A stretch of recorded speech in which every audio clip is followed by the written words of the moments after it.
faulty exit. Know that they're going to be late, right? Yeah. And know that you're going to have to give them an extra hour, right? Don't turn them away, right? Assuming we believe in what we do and what we do is good for great people. Don't turn them away. Set us the extra hour, right? Welcome to the episode Navigating the Rise. Today I have a very awesome person here. His name is Eing. He is very knowledgeable when it comes to finance, among other things, and wealth management. So I will have John briefly introduce himself to give you guys a better background, a better knowledge of his background. Well, first off, George, thank you so much for having me on your podcast. I've been a long-time listener, so I appreciate the opportunity to come on the podcast and chat with you today. As you mentioned, my name is John Eing. I'm a partner with the firm called Abacus Wealth Partners, and we are financial planners in the wealth management industry. Sounds good. Fellow Cal grad. Nice. So I'm just kind of curious more about your background. How did you get into this profession in the first place? Yeah, that's a good question. So I actually didn't start off my career in financial planning. I graduated from Cal with a degree in economics. And truthfully, I didn't really know what I wanted to do, right? So I started off my career in the equipment leasing industry, and I was doing sales is what I was doing. And as I was doing sales, I really didn't like what I was doing, but I was learning a lot, and what I was really learning was perseverance. So I was in telephone sales. I was making like 80 phone calls a day, and then one day I called a guy. My territory, by the way, were probably some of the most exciting places in America. You might have heard of it: New Jersey and Arkansas. Oh, so very exciting. Really a lot going on out there. But anyway, one of the guys I called was a CFO of a hospital chain in Arkansas. And his name was Rusty Youngblood. I'll never forget his name. And he said, he's like, boy, you kind of sound young. And I was like, well, Rusty, you're very perceptive. You're right. I am young. I just graduated from college. And since you're calling me out, let me ask you a question. What do you do for a living? I have no idea what you do. And he laughed at me and he said, I'm the CFO of a hospital. I'm the guy you called, right? And I was like, yeah, but what do you do? And he knew I was young, so he kind of shared with me. He's like, I do manage the finances for this hospital and da da da da da. And I was like, that's awesome. And I said, how'd you get into it, right? Kind of like you're asking me. And he mentioned this thing that I had not heard about, and he said he was a CPA. Right? And I was like, cool, Rusty, where do you get that? And he was like, no, you don't get it. You have to earn it, right? You have to take an exam and etc. I'm like, okay, how do I do that? And he's like, okay, what kind of degree do you have, right? And he kind of gave me some advice. So the 3 pieces of career advice he gave me was, he said, 1, pick the place you want to live. He said, it's easy to change jobs. It's hard to change where you live. Wow. The second thing was, he said, look, this was like in the late 90s. He was like, look, the economy is great right now, and you may not think it'll happen to you, but he's like, trust me, I've been around long enough. Recession is going to happen. I don't know when, but it'll happen. So you want to be in a big industry in the area you live, because when the recession happens, those guys will have jobs, the other guys won't. It's like, wow, that's super interesting. So I said, I know I want to live in LA. I know entertainment is one of the biggest industries in LA. I want to go into that area. And he said, the third thing, CPA, he's like, look up your state license board, right? Like, figure out how to get it. I said, okay, fair enough. So, I went back, took some accounting classes, and I got a job at an accounting firm that focused on entertainment accounting. Oh, interesting. Yeah, so I started off in audit, got my CPA there, and then, I kind of spent my time around account. Like, I always knew, like, I wanted to be around money and finances. I just really couldn't figure out what it was. So I worked at this accounting firm, got my CPA, and then I went into private industry. I worked at MGM for a little bit, and then I worked in banking for like the next 10 years. And the funny thing is, every time I took an accounting job, George, it wasn't really to be an accountant. It was so I could do something else. Right? Interesting. Yeah, I was always like, no, I'm just gonna do this for a couple more years, and then I'm gonna open a taekwondo school or something, right? Like I just want to pursue my passion. So it was never like meant to be a career, but I ended up spending like 14 years in it, right?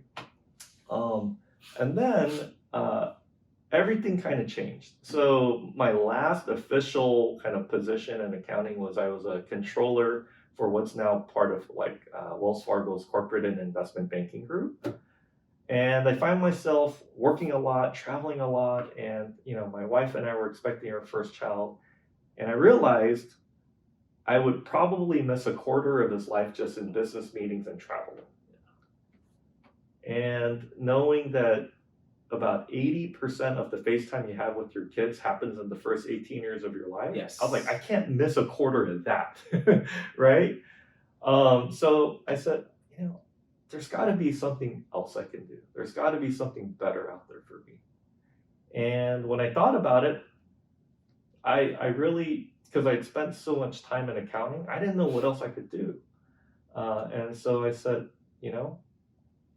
this might be a good time to take a pause in my career and go back to business school. So I went back to school, went to get my MBA. And when I was there, my goal was to disrupt myself, to say, just throw caution at the wind, and which is very un-Asian thing to do, right? Yeah. Like be completely irrational and just be curious, right? Just try as many different things as I can to figure out what I want to do for the rest of my life, right? Because that was my goal going into business school. It wasn't to learn more finance or which I did, and all that, but it was really to figure out the rest of my life. Yeah. And when I was there, I met the CFO of Abacus, who had a very similar background and experience to myself. And he said, how would you like to do all that stuff you love about accounting and finance, but be appreciated for it? And my initial reaction to him, not like I didn't say this, but I thought it was, you're lying. Whatever you just said doesn't exist. Yeah. And sure enough, I've been at Abacus now 5, going on 6 years now, and everything he said is true. Everything he said is true. So how did I get into financial planning? That's kind of the how, but the why is a little different. Okay. So I told you when I was in business school, my major goal was to disrupt myself. Yeah. And I had a big aha moment when I was in business school. And the aha moment was this. I said, every job I had up until that point, you could argue that my career projection was successful, right? Mm-hmm. But every job I pursued was for the wrong reason. I realized it was for the wrong reason. Oh, really? Tell me more. Yeah, that's simple. There's not much to tell you. I just went for the money. Whatever would pay me more. Oh, this job's gonna pay me more. I'll take it. This job's gonna pay me. I'll take it. Double my pay. I'll take it. Right? I don't care what it takes. Right?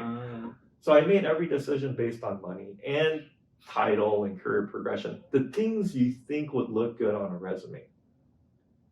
And in business school, I realized that was the absolute wrong thing, and probably the biggest reason I was so miserable, right, for like 15 years of my life. Well, you were miserable. I was miserable. Like progressing. Yeah. So for people out looking in, you're like, oh my God, John is so successful, climbing up the ladder and everything.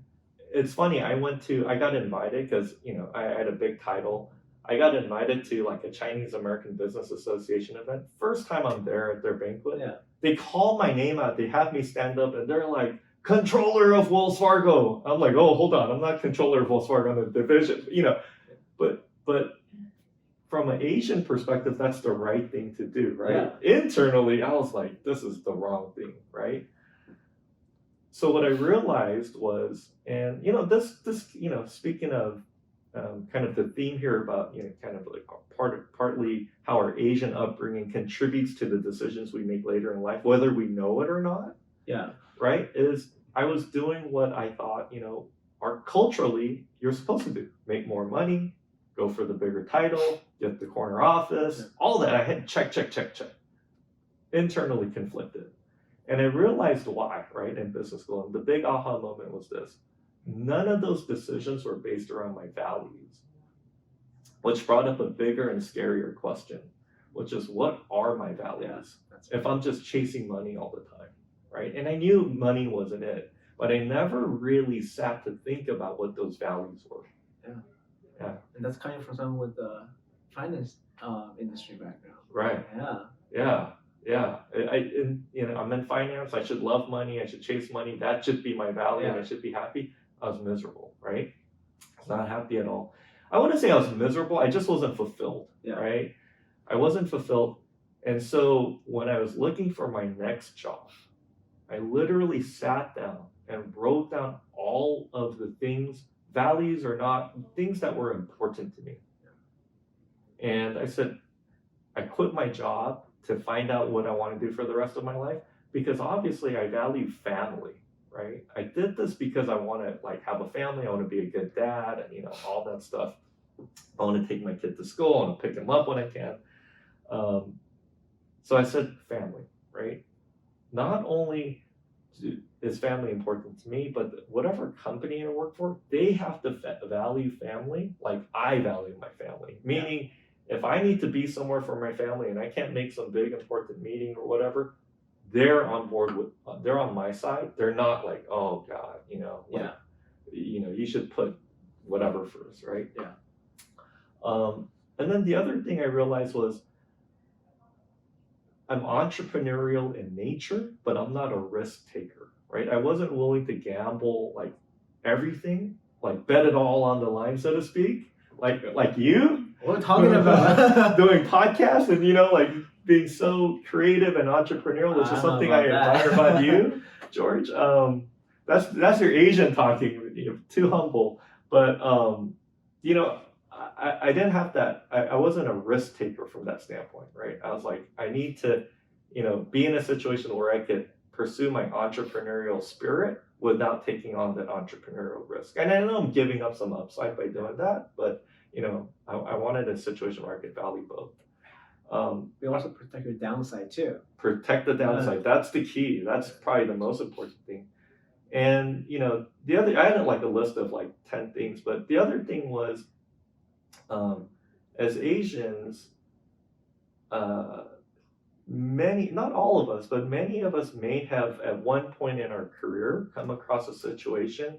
I mean, they call it the bamboo ceiling or the glass ceiling or whatever, but where you felt like, I don't think I'm going to have the same opportunity as the next guy. Whether it's the next guy is white, black, whatever it is, right? It doesn't matter. So I wanted to be at a firm where I'm kind of more in control of my destiny, right? And so those are kind of the main values I started looking for in my next job. And I felt like that was much more important than the money. Well, interesting. And so far, 5-6 years in, I felt like that was the right thing to do. Wow, I gotta learn from you. I wasn't chasing money. So my first job outside of undergrad, so I graduated around 2009 when the recession was horrible. Perfect timing. It was horrible, right? Perfect timing to maximize your income, right? Right. So the funny thing is, the smartest people I know in my class aren't getting job offers. But the people who are C's and B students are getting job offers. Oh, wow. More than the A students. Straight A students. I mean, they have good grades, A, B, C, but their average GPA is 3.2 versus 3.9. Really? Yeah, and I was engineering. Right. And what I noticed is that because the people who are 3.2, 3.3, they interview well. Oh. They interview really well. Right. So when I talk to, and the way they answer questions, among other things, oh no, I got this, and then they're able to apply what they learn either really well, or just at least an interview for it. Right.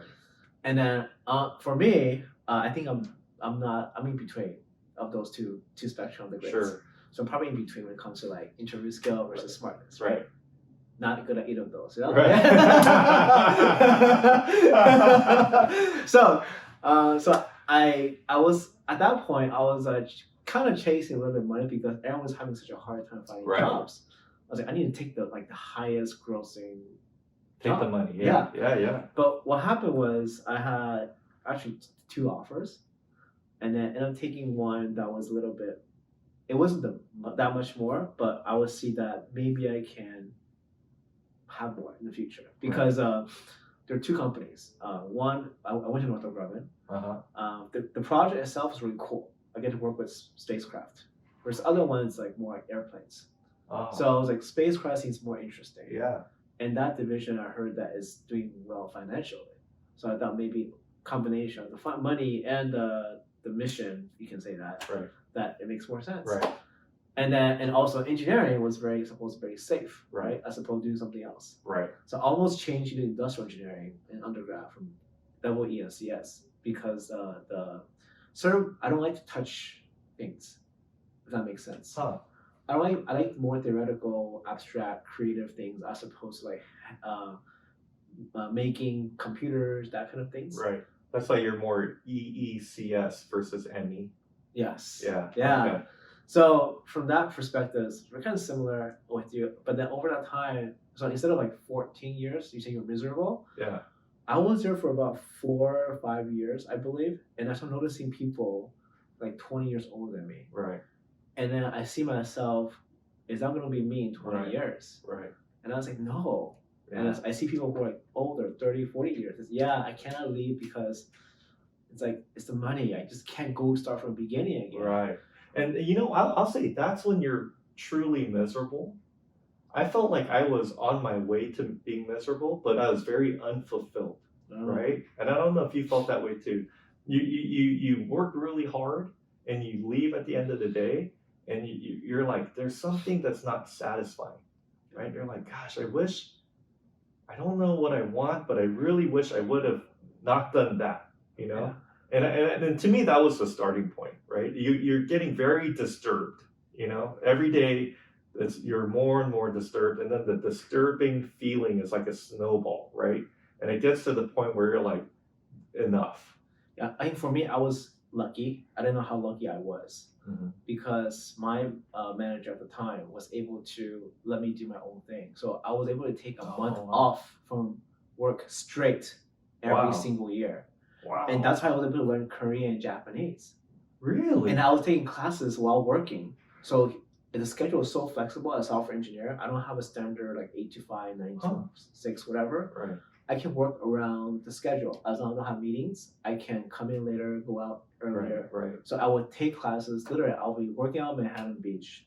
During lunchtime, I'll go take classes at Santa Monica College, and then come back and work into the night. Right? Because I don't have meetings. I just have I just software engineer. There's not a lot of meetings. Right. So I was very blessed with that arrangement. My manager was cool. He was like, I was gonna get your work done. And back then they have a very strict schedule. Right. Aerospace, right? So I was able to finish everything ahead of you can go on vacation if you're ahead of schedule by a month. So work my ass off. Right. Even putting extra time so I can finish things early. Right. I mean, so that I can go do my own thing. Right. So what happened then when that kind of stopped, when I got changed manager and changed lead, then it's then it kind of starts thinking in, I cannot do that as often anymore. Right. And then the initial impression with that new manager was I had to ask a lot of questions. So the initial impression was that I got to kind of make up for that by doing extra work. Right. And that's when it started to hit me. It's like, wait a minute, these people, 20 years, 30 years into their career, but that's so interesting because before management changed for you, there is a very clear why for you to work hard. Yeah. Right. Because you had this big carrot at the end where you're free to pursue your passions and learn and do all this stuff. And the moment that was taken away, it kind of opened up your eyes really to what your future could become, right? And I imagine kind of a scary moment for you. Yeah. And at that point, you mentioned about values. Right. And I realized my values were, I want freedom. When I say freedom, not because people say, I'll have as much money as I want to do whatever I want. Right. It's more like, I want to be in control of how I spend my time and my lifestyle. Right. I don't want to be fit into a specific system, but more like Right. here's the way I want things to be run based on my life and my Right. lifestyle. Now, which system fits me, Right. right? So Right. from that perspective, and that's when I decided to actually leave and went to get an MBA too. Huh. Yeah, so I thought that perhaps that So I can interesting. change because I was thinking about two different things. At the time, I was debating between doing my own thing or go to business school. Huh. And the How did you Asian, choose? the Asianness in me got scared, so I go to business school. Do the safe route. Right. Yeah. So the Asianness in me got scared Right. because I was actually abroad. I was completely fine. Where were you? I was just traveling for a while. Just roaming? I wasn't sure what I wanted to do. I was Uh-huh. so I got into business school already. Uh-huh. I got into at least one. I got into multiple business schools. Right. And How one- did you pick the one you went to?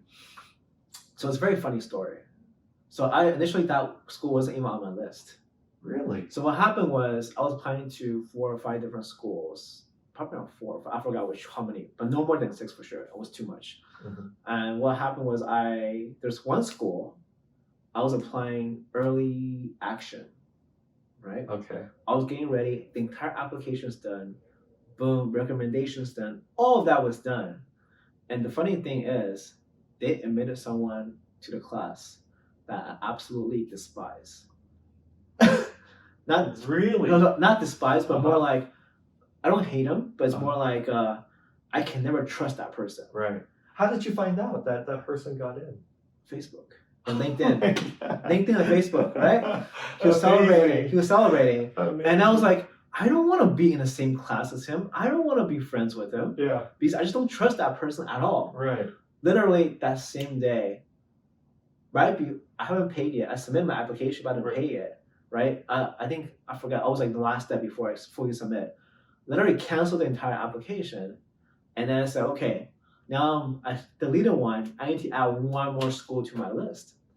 So I'll start searching around because which one fits me. I have certain criteria Right.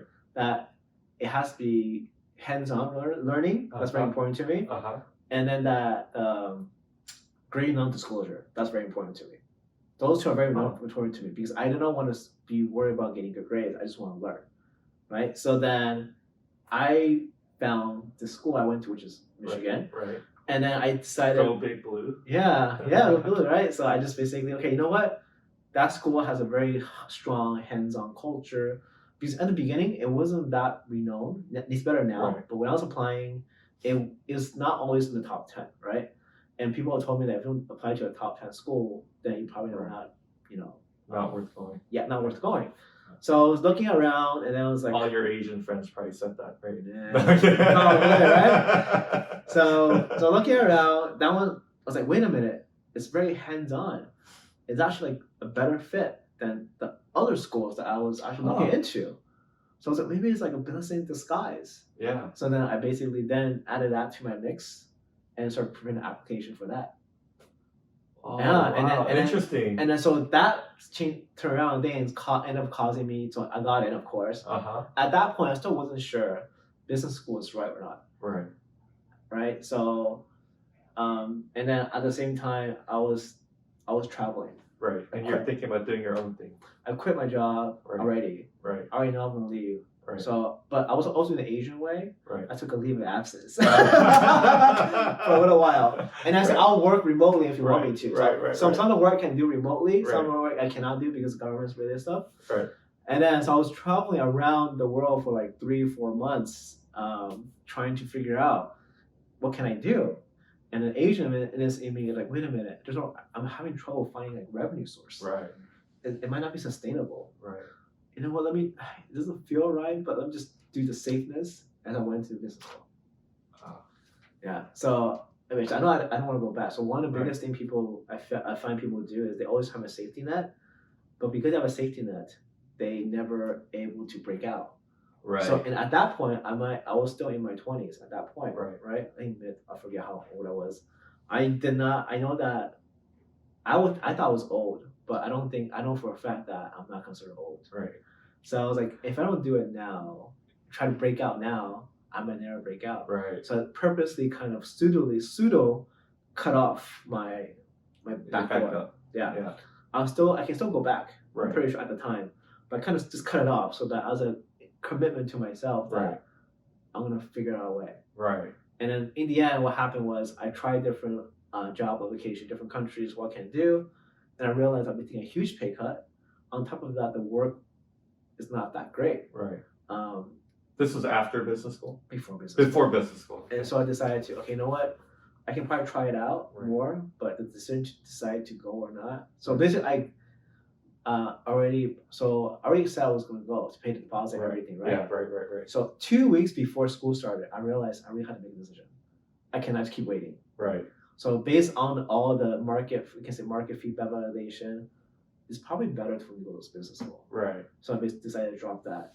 My other ambition and go to business school. Yeah, so even a week or 2 weeks before school started, I was still contemplating should I go to business school or not. Really? So it was a last minute decision to go. Yeah. Tell me about your time at Michigan. How diverse was your class? Like how big and how diverse was it? It was like 500 people.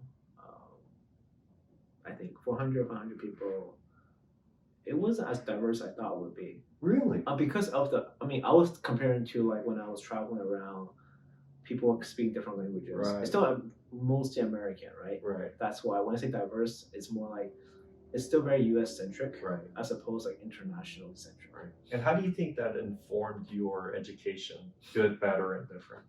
So it doesn't matter because I was a very atypical MBA student because I was spending a lot more time interacting with the international students. Really? Yeah. Huh. So I have more international students that are friends from business school than actually U.S. counterparts. Interesting. And you were sharing with me earlier something interesting. You said when you went to business school, you said, I'm an engineer, I'm better at finance than all those finance guys. So I'm not going to take finance classes, I'm going to focus more on the other stuff. Yeah. What were the other things you focused on, and how do you think that has kind of informed some of the things you're doing today? Yeah, so I know that I know ultimately when you get to where you are later down, on a technical skill front, you can never compete with younger kids. Right. You just can't. They have more energy, more vigor. Right. And just everything just gets more. Right. Right. So then I know over time, what really matters is more of the soft skills. Right. And then coming from a technical background, I've taken not as many of those classes, you can say, or even life experiences. So I decided to more move towards that front. And then one thing I forgot for a long time, it keeps coming back every so often. I remember the first time I went to Korea to take a Korean class. Yeah. I walk through that door and I hear different languages from different parts of the world start speaking. And at that moment, I realized that's in Korea. In Korea. Huh. I realized at that moment it's a Korean language class, but from different countries, right? Europe, everywhere. It was at that moment I realized that's the kind of environment I want to be in. And at that moment, like this feeling of euphoria started coming out. Wow. And then so everything I do I'm kind of chasing that feeling from then on. Since I was when I was working. So when you mentioned that was taken away from me, then that was like, okay, I need to do something. And the first thing I did was go out of the country. Right. Yeah. So, but let's kind of switch back a little. I'm kind of learning more about you. Yeah. So I'm curious about when it comes to different cultural things we're talking about, right? Which is kind of very important to me. As an Asian American, how has that impacted you when it comes to your work now in your profession? Yeah, one of when you ask me that, one of the things that comes to mind is when I first got a job, right? One of the hardest things for me was calling people older than me by their first name. Oh, interesting. Right. So in Korean culture, as you probably know, you never address an adult or someone older than you by their name. Yes. Right. You never ever do that. Right. You call them like Hyung or Nuna or Samchun or Imo or whatever. Yeah. And most Asian cultures are similar, right? Yeah. And I actually learned Nigerian cultures is similar as well. So to go to work and call my boss, who was like in his 60s, right? Joe was like so full, I couldn't do it, right? So I would call him Mr. V all the time, and he would be like, dude, Joe, listen to me, call me Joe, so that was something culturally I had to get over, I've been working now like 20 years, something like that. And then I just recently realized something about myself again.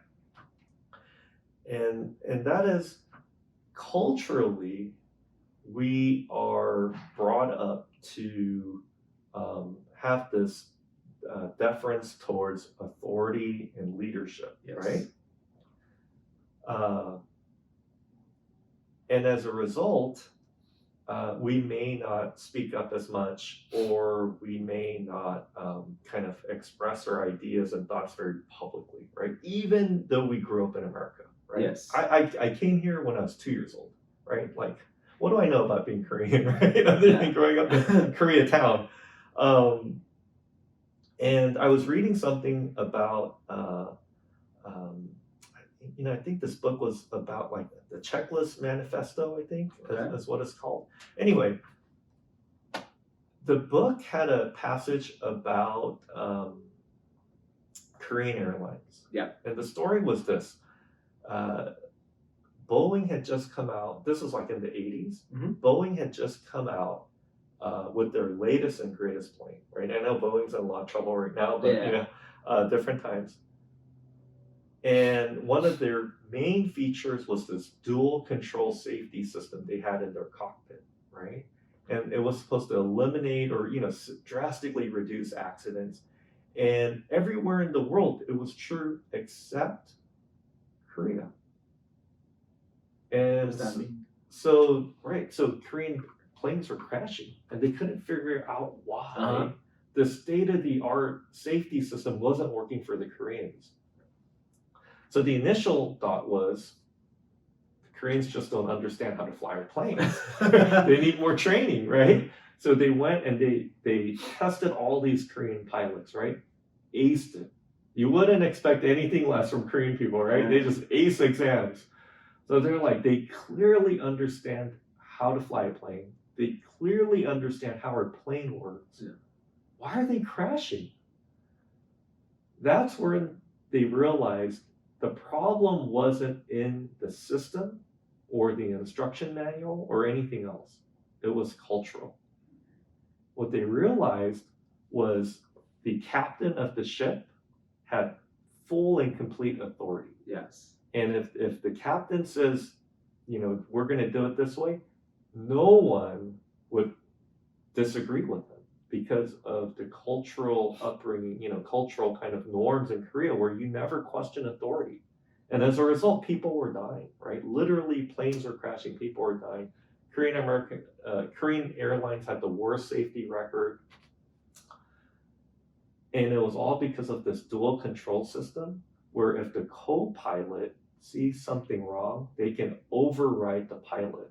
Well, guess how many times Korean pilots would do that? Zero. They would rather die, literally, than step over their superiors. So they weren't going to change the dual safety system because it worked, right? Yeah. And universally it was working. Yeah.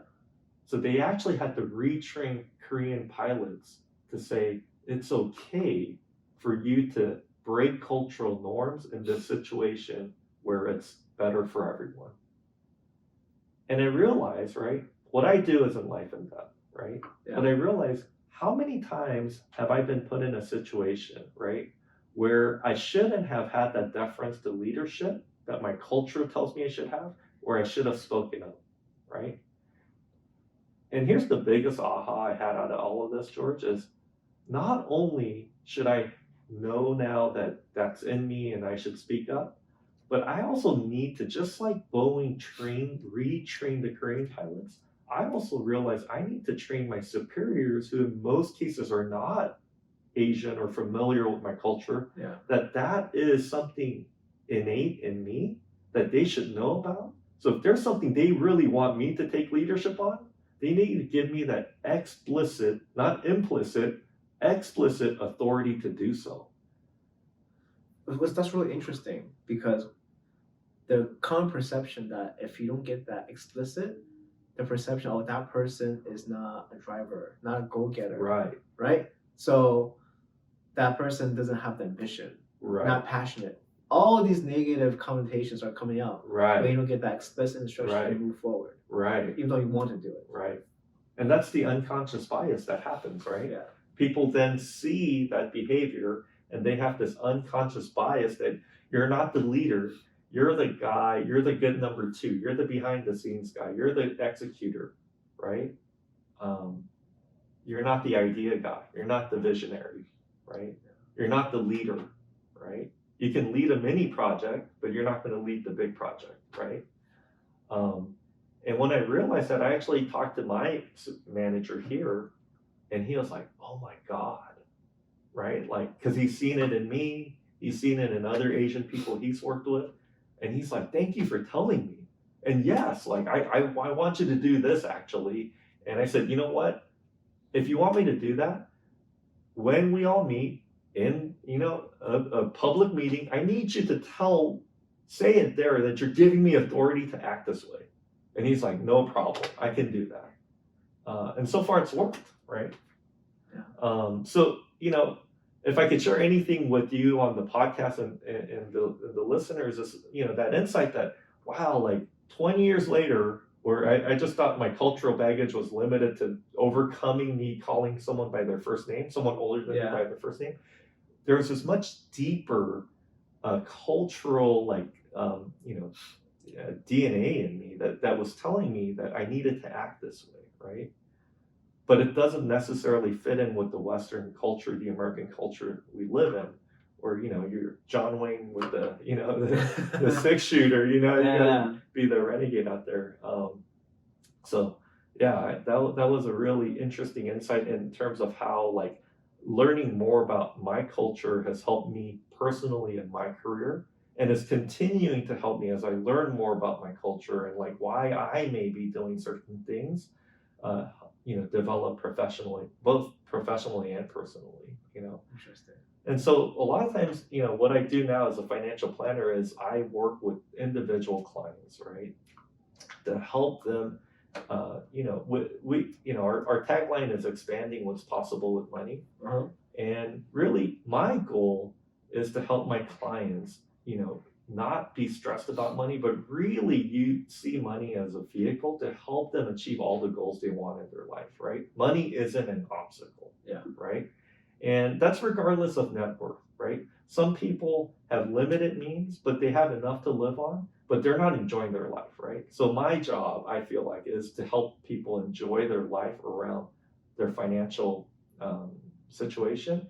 And part of that is just seeing what it is, right? Seeing what it is for what it is, and kind of taking that next step to really figure out why they're not currently doing more with their wealth, right? So at the end of the day, I always like to say we're in the wealth management business, right? An industry, but we're really in the people business, right? And what I realized, especially living in a place like LA, right? We live in one of the most diverse parts of the country, right? And not everybody is quote unquote American, right?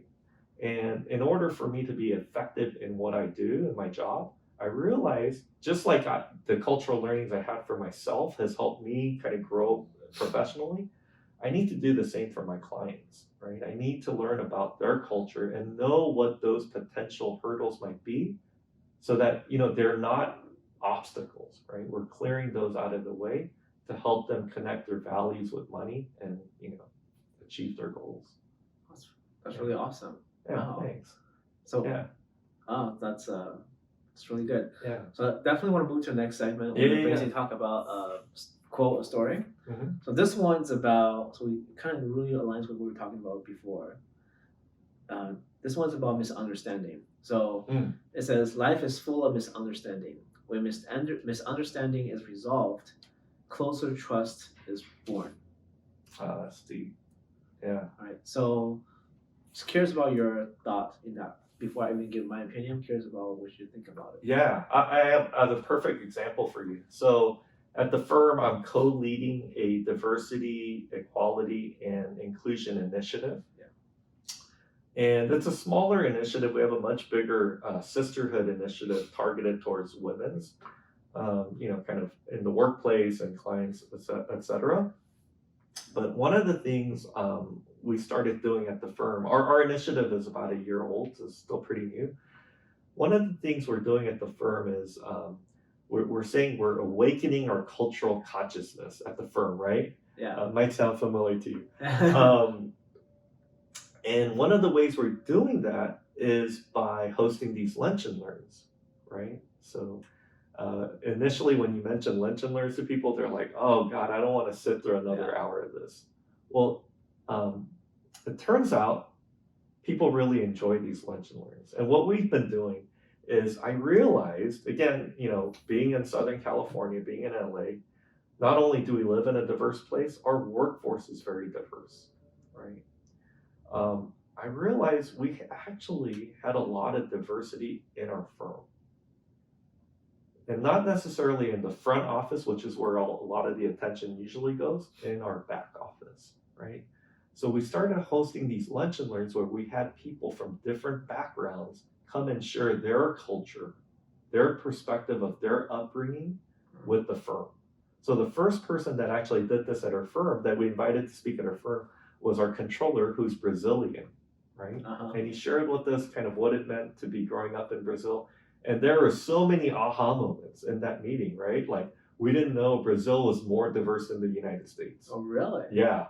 He showed us a picture. I mean, they're more diverse than we are here, right? Tell me more, what does that mean? There's more Asian, diversity-wise, there's, higher percentage of Asians, Black, Hispanic, Wow. the multicultural, Wow. right? So we're all like, whoa. We all kind of knew they spoke Portuguese, Yes, right? Yeah. But what we didn't know was Brazilians' concept of time. And being Asian, we all joke that Asian people's time, et cetera, colored people time, whatever. Brazilians have a whole different concept of time, meaning they may be late to your meeting by 30 minutes, and they won't even apologize for it, right? Yeah. That's culturally speaking, right? If they're Americanized, maybe different, but very culturally speaking. But if you cut them off at that 1 hour mark that you set off, like the good, Western guy that you are, they would be extremely offended. They come late to your meeting and they want to make sure you give them all the time they need. So you're like, wow, that's horrible. I don't want them as a client. But no, what we all kind of learned from that was, let's say you do have a Brazilian client, right? Who is still very, rooted in their culture. Set aside the extra time. So know that they're going to be late, right? Yeah. And know that you're going to have to give them an extra hour, right? Don't turn them away, right? Assuming we believe in what we do and what we do is good for right people. Don't turn them away. Set aside the extra hour, right? Yeah. Meet them eye to eye where they're, from a cultural perspective.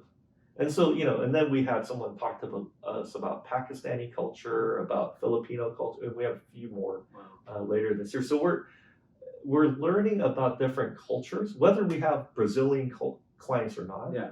So that if we do and when we do, we want to be able to meet them eye to eye culturally, right? And be able to service them the best way we can. So I'm not sure, what's the Asian time? I don't know the Asian time. Oh. What is the Asian time? Yeah. So I hear different, like Korean people time and Vietnamese people. It's that we're always late. So when I got married, my wife is Vietnamese. She was like, put 6:30 on the invitation. I'm like, no, my friends will show up on time, right? Yeah. She's like, but the other 150 people who's my dad's friends and Vietnamese people have huge weddings. She's like, none of them will be on time. Just put 6:30 and know we're going to start at 7:30. So that's the Asian people time. So similar to Brazilian culture. Yeah. Got it. Yeah. And, speaking of cultural, that one of the interesting things I found was, how typically here, you get married, you send out wedding invites and then you do head count and We bought an extra table. Just in case for last minute show ups. Yeah, which always happens in Vietnamese weddings. people just show up. No RSVP, they just show up. And she was ready to happen. Yeah. So we had an extra table and people just showed up and they sat there. Wow. Yeah. That's Yeah. very important then, learning that nuances. Yeah, absolutely. Absolutely. And, to the extent I feel like to the extent you're in a people business, the better you can understand people's cultures, the better you can understand their motivations, the better you can address and service their needs. Yeah. So it's a win-win for everyone. So kind of want to sum up all the key points. Mm-hmm. So the first thing you mentioned is basically how making sure it really align with your values. Right? Yeah. What do you want out of it? Because chasing something that's not aligned with it is just not good. Right. Looking down on a professional front is where you live is actually more important than what jobs you get or industry you get, because it's easier to change companies than to change locations. Right. And then we mentioned about how understanding cultures has a very huge effect on your professional environment. Right. In this case, you mentioned about how you have to not train, but like educate your superiors on how to bring the best out of you, as opposed to letting the superior basically leave them on their own to actually bring the best out of you. Right. So you have to take a proactive stance in order to make that happen. Right. And how you mentioned that little story you mentioned about different cultures have different expectations, and by not understanding cultures, you cannot fully empathize with them from that perspective. Right. So those are the key 4 points that I got out of it. Is there anything else that you want to add that I might have missed? No, I think you pretty much got it. Yeah. Cool. Yeah. Awesome. All right. Thanks, George. Thanks, John. Definitely This good is to have you here. Yeah, absolutely.